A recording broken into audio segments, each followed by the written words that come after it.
Hello everyone, FPL Raptor here and welcome back to another video on my YouTube channel. In today's video, I'll be going through my team selection ahead of Game Week 22, my current watch list and my transfer plans as well. Also, at the end of the video, there is a free hit draft as well, just in case I need to activate the chip before the Game Week 22 deadline. If you are enjoying the content here on this channel, please do remember to like, comment and subscribe. We are pushing towards 10,000 subscribers now, which would be a massive milestone for this channel. So if you're new, you're enjoying the content, do make sure to subscribe.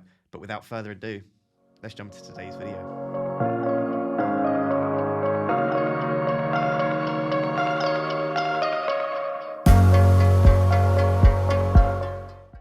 Before we jump into today's video, I just wanted to give a massive shout out to the legends over at OneFootball for continuing to be the sponsors of the team selection videos here on this channel. If you're new to the channel or you just don't know who OneFootball are, they are the best free football app on the market, whether that be transfer news during the January transfer window, injury updates, press conference updates, highlights from some of the matches, for example, highlights from the AFCON games, or what I use it mainly for is live notifications and the live ticker during the game, so I can stay up to date with those games that either aren't televised or I just can't watch because I'm out and about. I genuinely use this app on a daily basis, and therefore I'm very, very happy to promote it on my channel as well. If you'd like to help support the channel for free, or you just want to get the best free football app on the market, you can do so by scanning the QR code in the top left corner of the screen or by clicking the link in the description. If you do download OneFootball, as always, let me know what you think of it down below.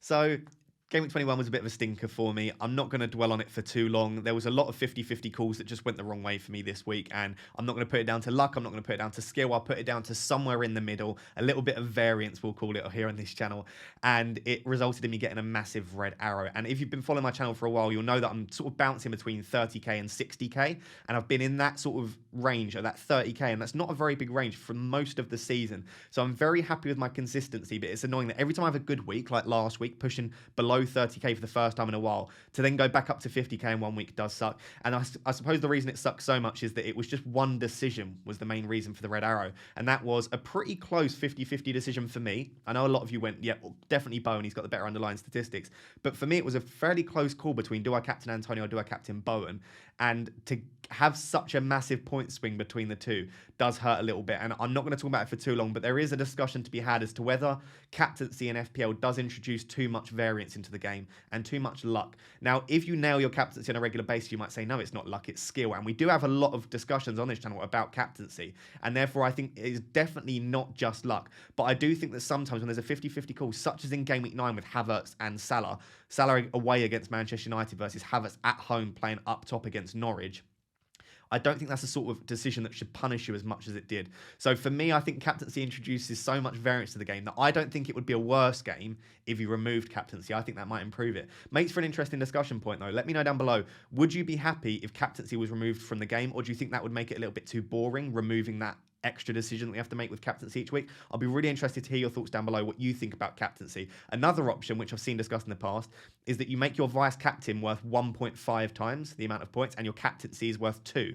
What that does is it allows you to basically choose 2 players each week that you can almost captain, and therefore if you're vice captain, for example, I might have vice captain Bowen this week if that was a thing, and as a result the gap between Antonio and Bowen wouldn't have been as much of a point swing, and that just allows you to sort of a bit more of a safety as to not have such a point swing if you captain the wrong player. But let me know down below, I'd be interested to hear what you think. Generally speaking, outside of that 50-50 decision that I got wrong between Antonio and Bowen, or the end outcome didn't end up going my way, it was a very, very boring game week. Jota and Trent getting single returns, but nothing to write home about. Gundogan and Cancelo blanking. De Gea blanking. Dawson did get a clean sheet in the second match, but Sofao scored him with 13 points. That was a little bit bittersweet. And then the 2 Everton boys absolutely sucks. Like, when you bring in Gray as part of a -4, when you have Calvert-Lewin for 2 weeks and you think he's got a great set of double game week fixtures to go into, especially the fact that Calvert-Lewin also got a penalty. He scored his 2 penalties earlier on in the season, ends up missing this one. Then the second game is called off against Leicester due to not even COVID, due to them just having too many injuries, which was an absolute joke in my opinion. I think they've manipulated the rules slightly there, but to only, I think they had 1 COVID case or 1 suspected COVID case. To call off the game just due to having injuries and due to AFCON doesn't sit quite right with me. So I think the Premier League need to address those rules again.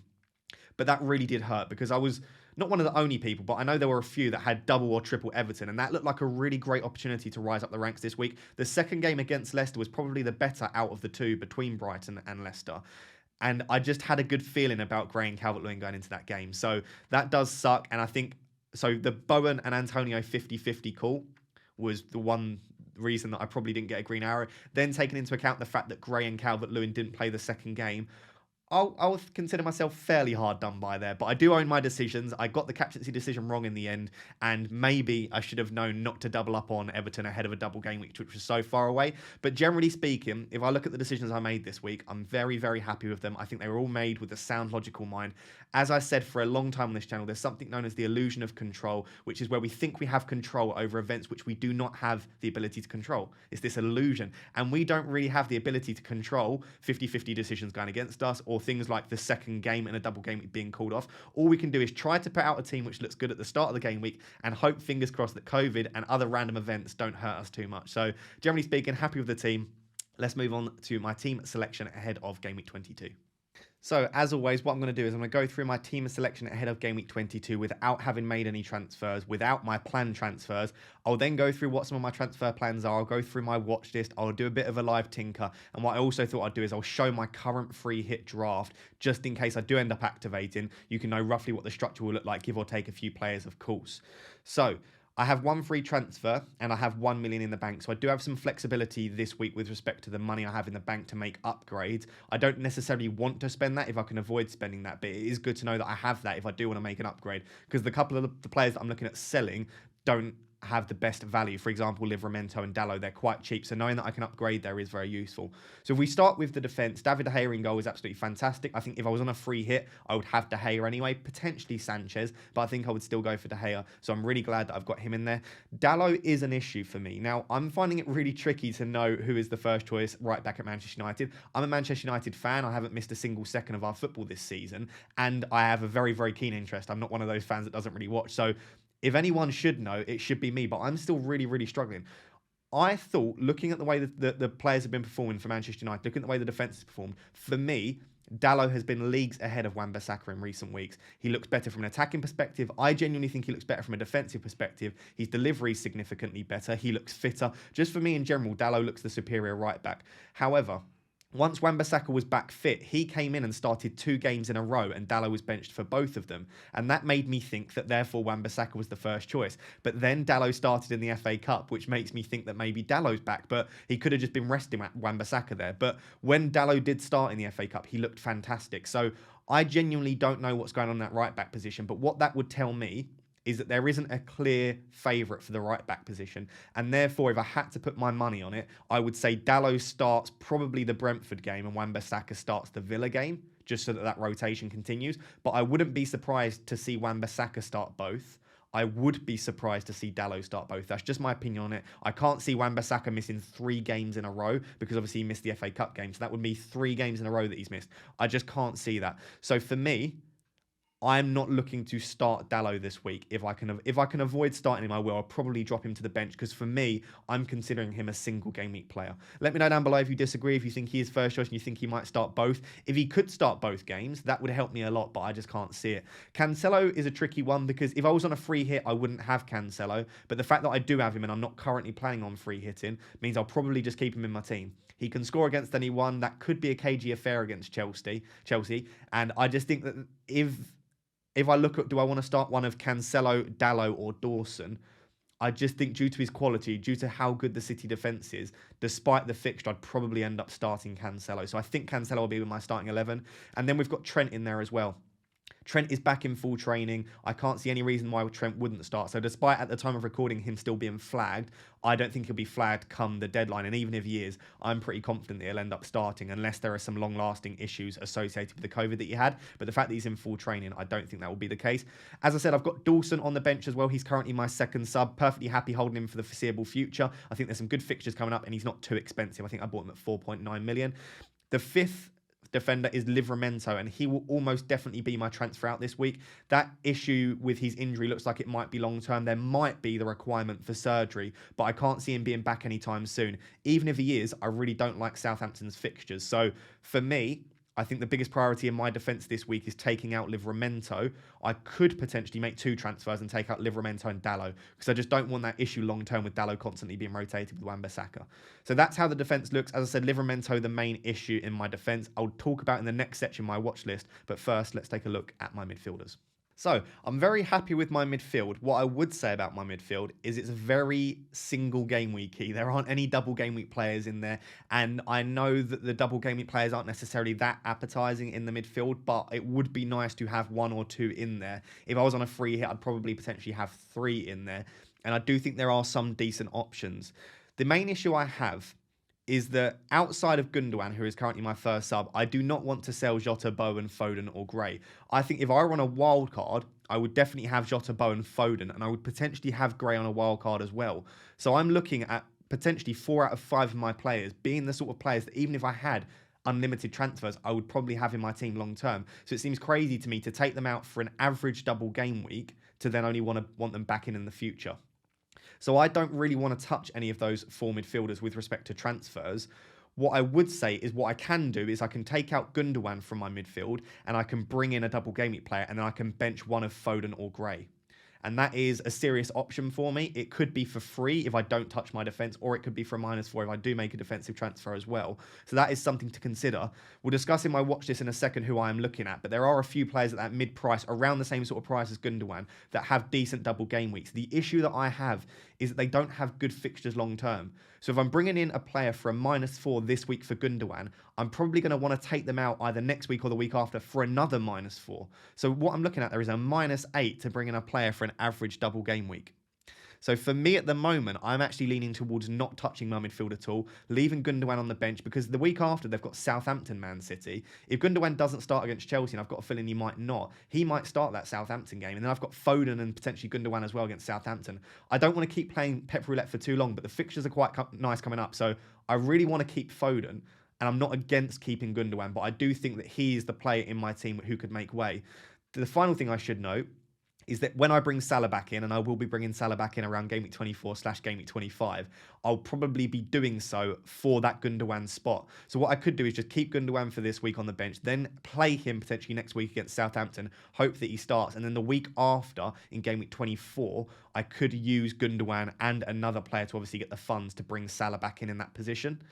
So that's my current thought process there, but apart from the fact they've only got one fixture this week, I really like my midfield, specifically Jota against Brentford, Bowen against Leeds, Gray against Norwich. Yes, they're single games, but they're fantastic single games. And that really is what's putting me off the free hit.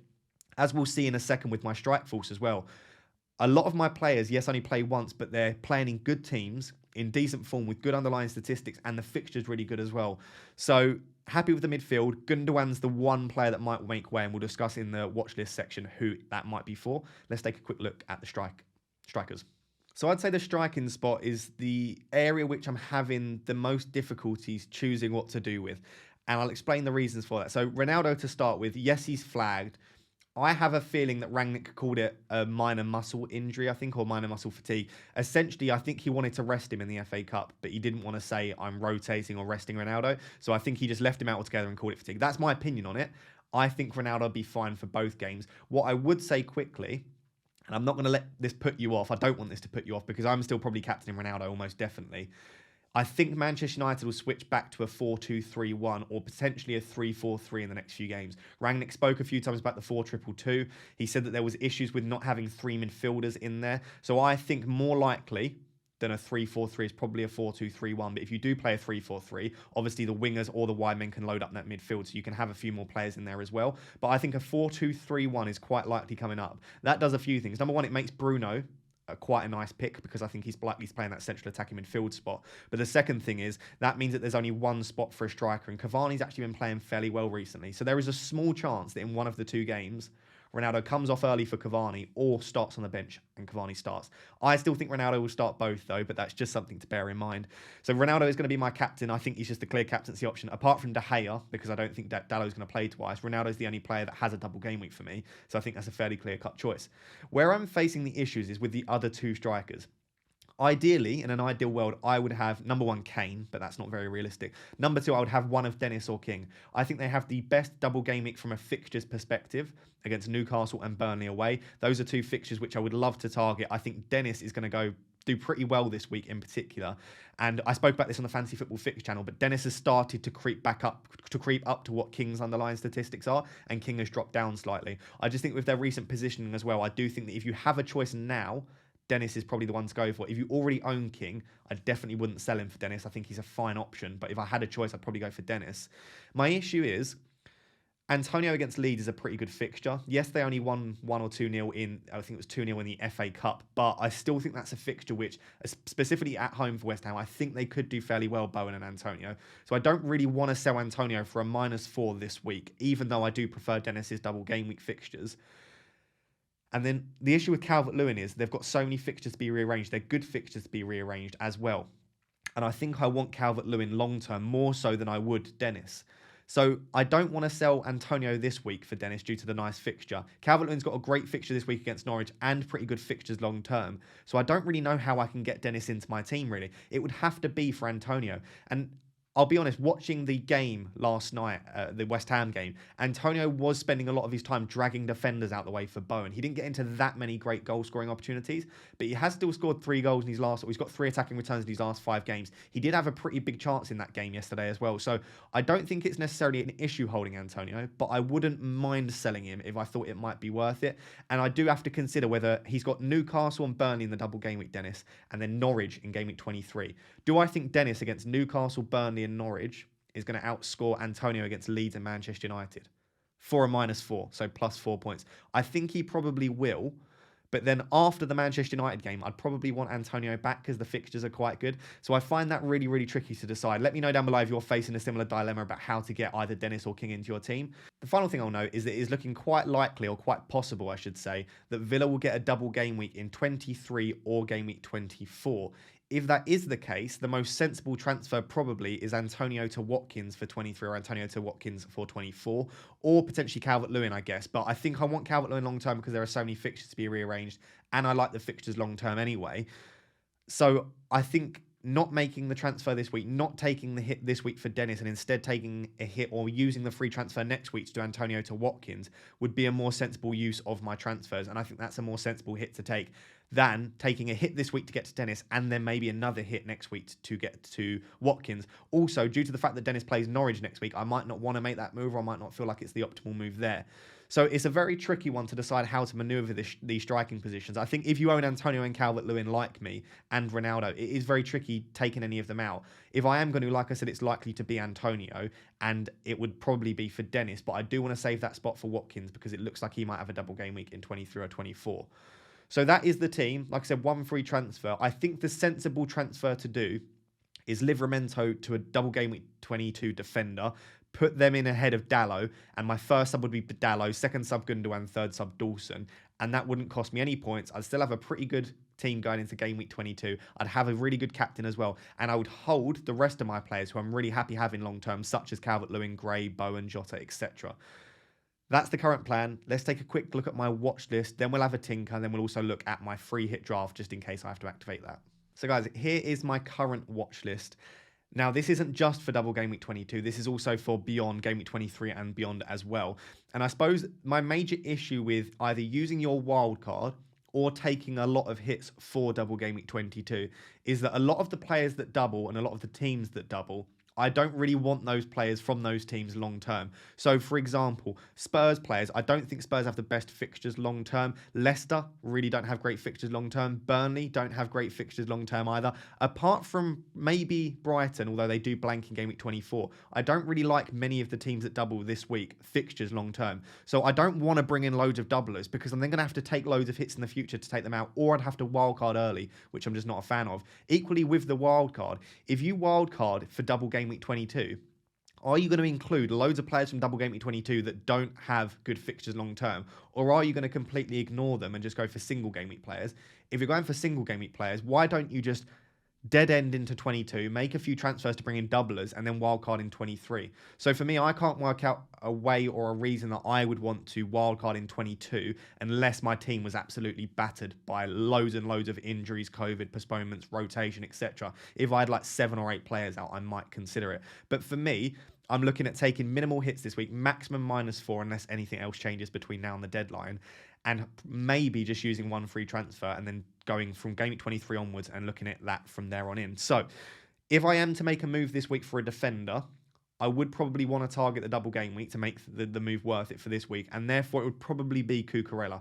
I just think he looks great from an eye test perspective. I've been talking about him for a few weeks quite right now. He hasn't quite hit that level that you would expect from him, that we think he might be capable of, but I think the underlying statistics are decent enough. He passes the eye test. I think he's fairly nailed at that left wing back spot. So Cucurella for me would be the best transfer from a defensive perspective.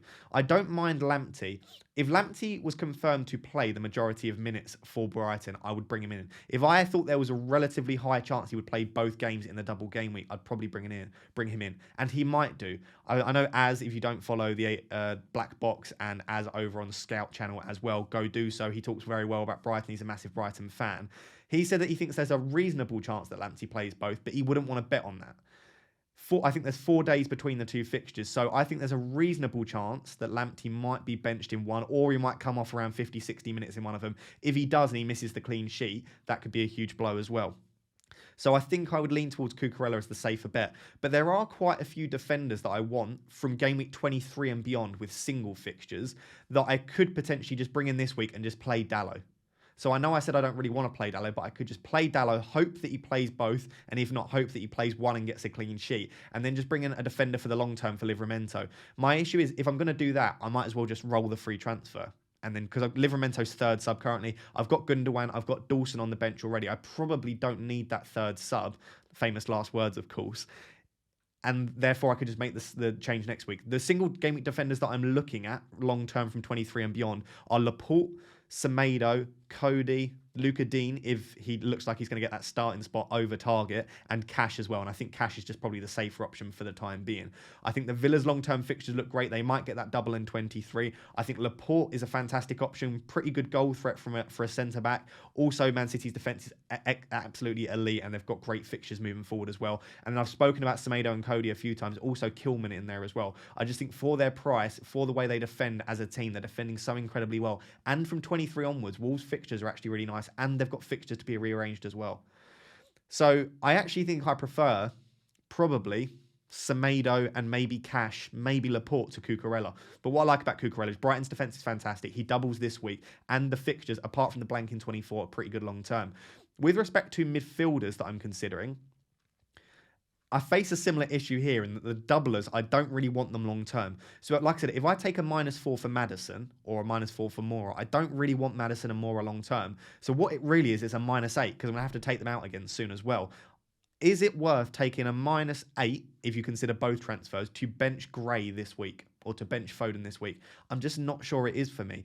The single game week players, which I quite like long term, are Rafinha and Coutinho. I think both the Brazilians will be fairly good options over the coming game weeks, specifically if Leeds do get a double coming up in 23, 24. It looks like they might have a double in 26 as well. So I think Rafinha will be a good option long term.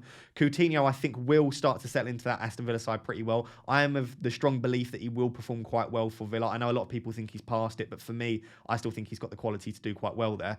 And then Salah, of course, we're going to want Salah from game week 24, 25, maybe as early as 23, but likely 24 or 25. We're going to want Salah moving forward. So I suppose what I'm saying here is that the double game week players that I could bring in for -4, I just don't really want long term. And I don't think they're that amazing this week. If Leicester had a double game week of Burnley and Newcastle, as Watford do, then I would say, yeah, I'm going to bring in Maddison this week. Or if maybe Tottenham had Burnley and, I don't know, Burnley and Newcastle as well, maybe like Burnley and Arsenal. If they had one really good fixture in their Spurs, I would say maybe Moura might be worth it. But when you look at both their double game weeks for Maddison and Moura, I'm not convinced enough for me at the moment to be taking a hit to bring in one of those players.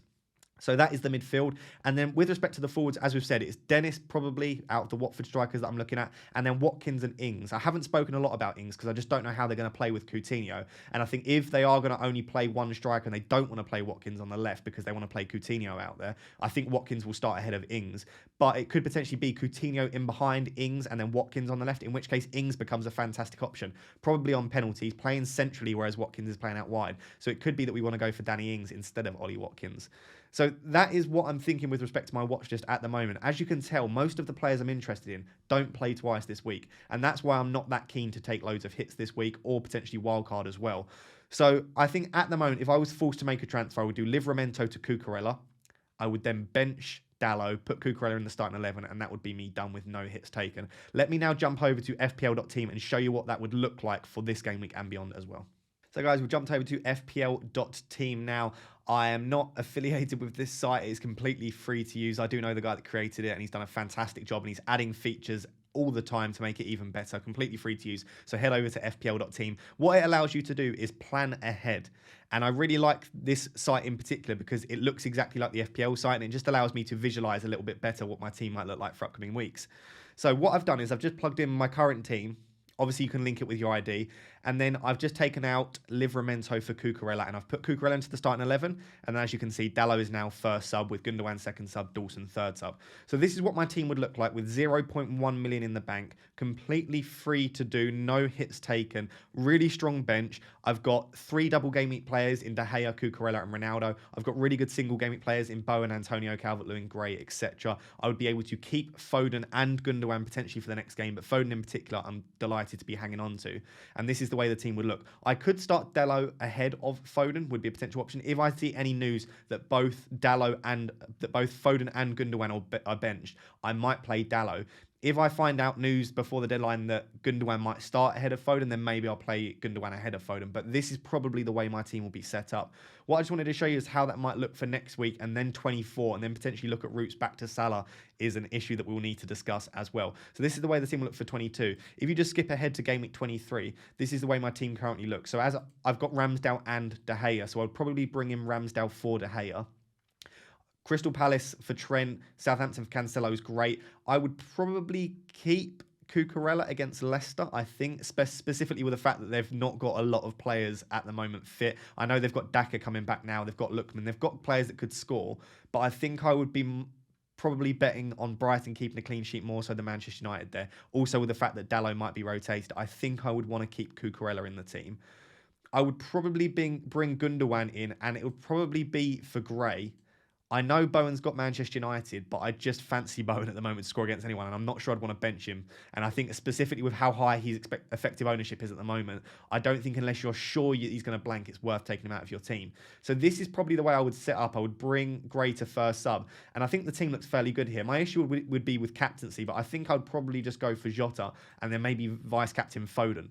So without making any transfers next week, the team looks fairly good. The only issue I might face, of course, is if there is a double game week, I'd like to get for Aston Villa. I'd probably like to get an Aston Villa player in. And like I said, it would probably be Antonio out for Watkins. So let's do that sub and assume that they do indeed get a double game week in 23. They might not. It's not been confirmed. It's just hypothesizing from us on FPL Twitter.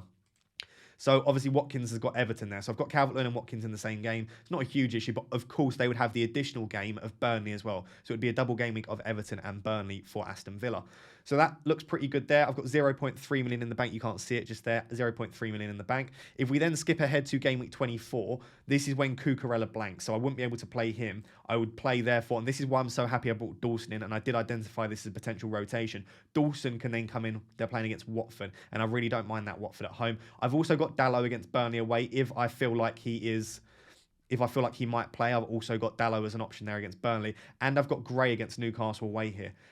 And to be honest, the team looks fantastic outside of that. So realistically, I don't know how I would get Gray in. It might be that if I think Gundogan might not play, I might bring in Gray for Gundogan there, as you can see.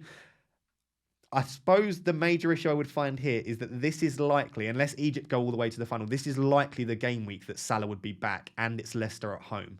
So this is probably a week that you would want Salah back. Now, my major issue is that the obvious route to get Salah in is to take Ronaldo out. I don't really want to take Ronaldo out before Burnley, but I do want Salah back in immediately. So I suppose at this stage, what I would face the decision of is if I have 2 free transfers, which I almost definitely won't because COVID will batter my team, I'm sure.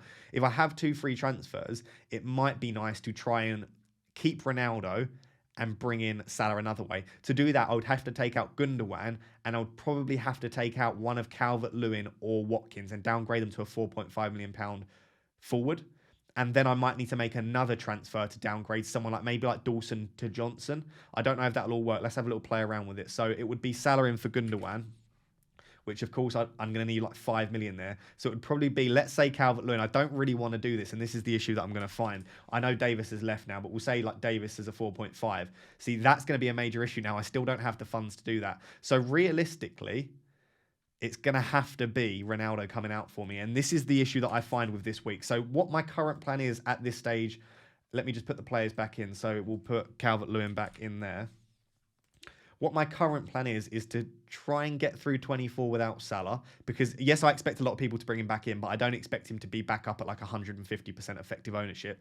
Try and get through 24. And then, I know this isn't a great fixture to take Ronaldo out for anyway, but now I do prefer quite easily Salah captaincy against Burnley away in comparison to Ronaldo against Southampton. And it might be that if Egypt do really well, it might be that Salah isn't available until 25 anyway. So let's now say that this is the week that I'll probably take out Ronaldo for Salah. Let me just get my team into the way it will probably look for that week. So as you can see as well, what I should say, look how nice the fixtures are for my team long term. This is why I don't want a wild card, because I know COVID will probably ruin all of this, but assuming that most of the fixtures go ahead as they are planned, and then we might have a few extra double game weeks, yes.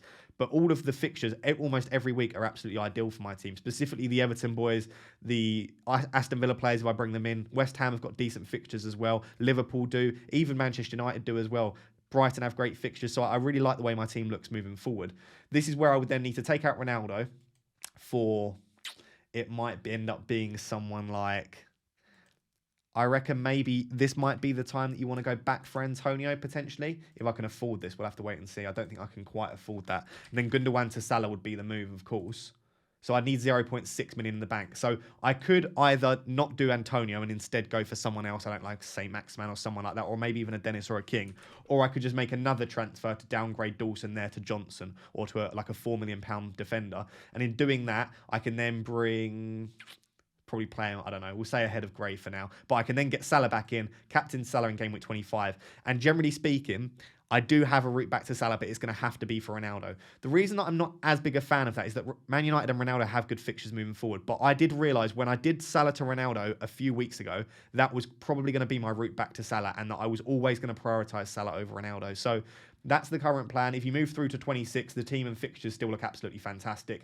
The front three there have got amazing fixtures moving forward. You've got Antonio back in ahead of Newcastle, Watkins and Antonio, Calvert-Lewin, Bowen in there still as well, Jota against Norwich, Foden against Tottenham's fine. You've then got Salah captain against Norwich. The back line's looking pretty good. You've got Johnson, Dallow and Gray on the bench as well.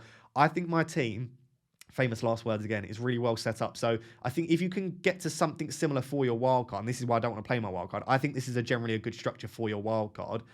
And I think you need to start planning now what your route back to Salah might be. If you don't own Ronaldo, you might have like a Son in midfield. If that is the case, then just make sure that you don't downgrade and spread the funds too much, because you're going to want Salah back in probably for that midfield position. If you do own Ronaldo, you've got to decide, are you going to take Salah out as part... Are you going to use Ronaldo to get Salah back in, or are you going to try and bring Salah in alongside Ronaldo? And if you are going to, how many transfers is that going to take to get the funds to do so? So I would start planning all of this, but for me, it's probably going to be Ronaldo making way. And at the moment, we'll have to see what happens with AFCON. I'm planning on doing that in game week 25 when Liverpool play Burnley and Manchester United play Southampton. So that's the current plan. Let me know what you think of it down below. Let's now, in the final section, take a look at a free hit draft, just in case I do end up activating the free hit for this week. So guys, this is my free hit draft at the time of recording. I've called it my final draft because I've had a bit of time to sit on this and think about it, but it probably wouldn't be my finalized draft, because the only reason that I would be forced into a free hit is due to something massively changing. And if that is the case, then some of these players might not be in there, etc. But generally speaking, if I were to free hit, I would try and attack the double. So I've had a real think about this. And yes, there are some fantastic single game week players, and you can see two of them in my starting 11 here in Trent and Bowen. But I think if you're going to play the free hit, it makes no sense to me, personally, to keep loads of single game week players in there that everyone else owns, because you probably own them yourself. And if not, just bring them in yourself. If you're going to want Antonio, Calvert-Lewin, Jota in your free hit and you don't already own them, bring them in, because they're also fantastic options long term. So I think if you're activating the free hit and you're targeting a free hit this week, I think you've got to attack players that others can't get to because they're not good long term options. So that's my personal opinion. I do think that Jota is a really tricky one. I might end up having Jota in my free hit draft. But outside of Trent, Bowen and Jota, I don't think I would have any other single game week players. That's just my personal opinion on it. I just think that if you're targeting the free hit, you've got to try and make the most of the amount of fixtures you've got in there. So this is the way my team will look. As I said, I'll probably keep De Gea in goal. I don't mind Sanchez.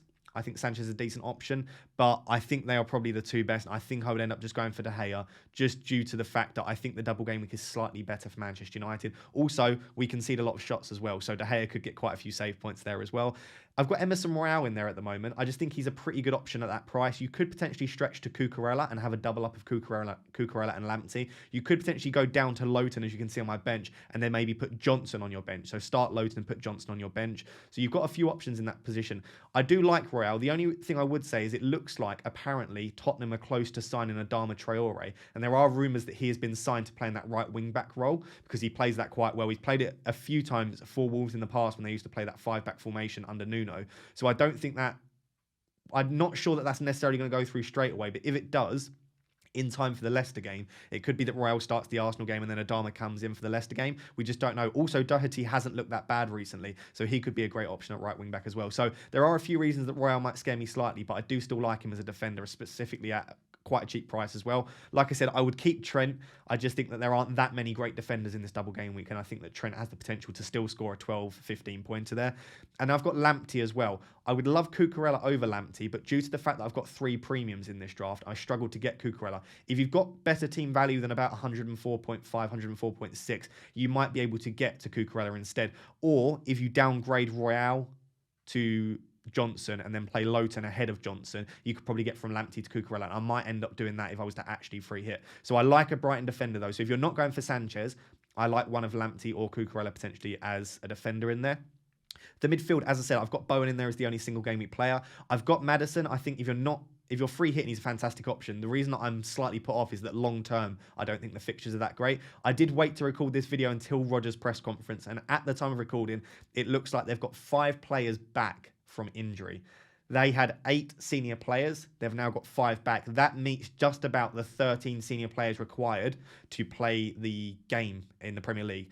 The only thing I would say is that it is a minimum of 13. They now have 13. So if they were to suffer 1 or 2 injuries in that first game against Burnley, I suppose they could technically get the second game against Tottenham called off. So there is still a slight bit of doubt there. But at the time of recording, their nicer double game week fixture against Burnley looks like that will go ahead. So I think you should be, but keep up to date with the latest news, you should be fine bringing in Leicester players. So I've got Maddison in there. I just think he's the best option. After Maddison, I actually really like Harvey Barnes as a second option.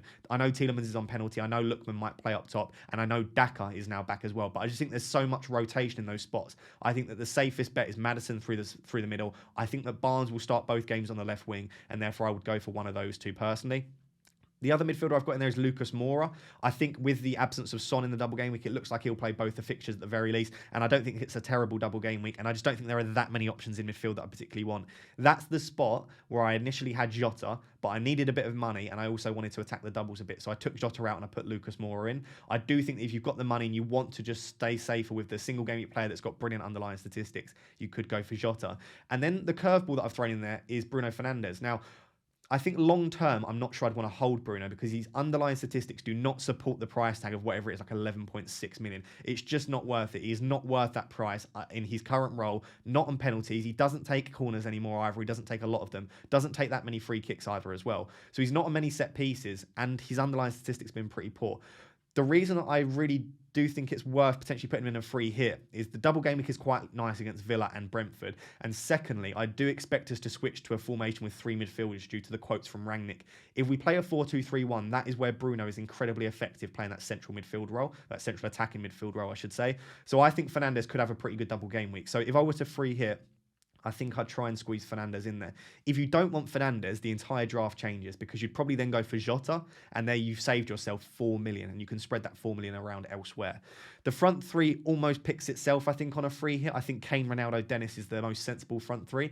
There is definitely justification to remove one of Kane and Ronaldo and put King in, and have a double up of King, Dennis, and then 1 premium if you don't want the 3 premium draft here. But I think, considering I've got the money to do so, I think Dennis, Ronaldo, and Kane is a fantastic front 3. I might be tempted to captain Harry Kane if I had both of them, because I think Ronaldo owning him will be fine. I think he'll be above 100% effective ownership, but owning him might be enough to just reduce the red arrow if he does go crazy. And I think Kane could be a brilliant differential captaincy. Specifically, the reason I like Kane over Ronaldo is he's almost guaranteed to play 2 lots of 90 minutes. Whereas Ronaldo, as I said, number 1, there's a potential worry of an injury. But number 2, I think we might switch to a one-man striking formation, in which case Ronaldo might be rotated slightly with Cavani. So that's the team. On the bench, I've got Lowton as a decent option there. Simicast obviously is just there for the price of 3.7 or 3.8. Got Lowton on the bench as well. And then my number one sub, my first sub, who could be a fantastic option, is Lookman, just due to his cheaper price than Tielemans and Barnes. So I've got him in there. You could potentially play Lookman above. If you think he's going to outscore Bowen, you could play Lookman ahead of Bowen, and then you've got 10 double game week players. So that is my free hit draft. I did give this some serious thought, and I do think it's good to have one in the back pocket in case anything happens. You know the general structure you want to go for. I like this due to it being a 3 premium draft and being able to squeeze Bruno in. I think the defense is a little bit weak. I'd kind of like Cucurella in there. So, like I said, I might downgrade Emerson Royale, get Lowton in the starting 11, and put Cucurella in ahead of Lamptey. Let me know down below what you think of my free hit draft. Feel free to drop your free hit drafts down below as well. I'll be interested to see what they are. But for now, this is generally what I think I'd be going with. So guys, there you have it. That is my team selection ahead of Game Week 22. My transfer plans, my current watch list, bit of tinkering with the team for Game Week 23 and beyond, and also a free hit draft as well. I hope you are enjoying the content here on this channel, and if you are, please do remember to like, comment, and subscribe. Those 3 things are completely free for you to do, but they help to support the channel massively, and I really do appreciate it. As I said, we are pushing for 10,000 subscribers, so if you haven't subscribed, please do so, and if you have any friends, fellow FPL managers, family, whoever it may be that you think may enjoy the content, please do pass my channel on to them, and hopefully we'll continue to see the community and family on this channel grow. Until next time, guys, I really, really do hope you get a massive green arrow in Double Game Week 22. Thank you so much for watching. Cheers. Bye-bye.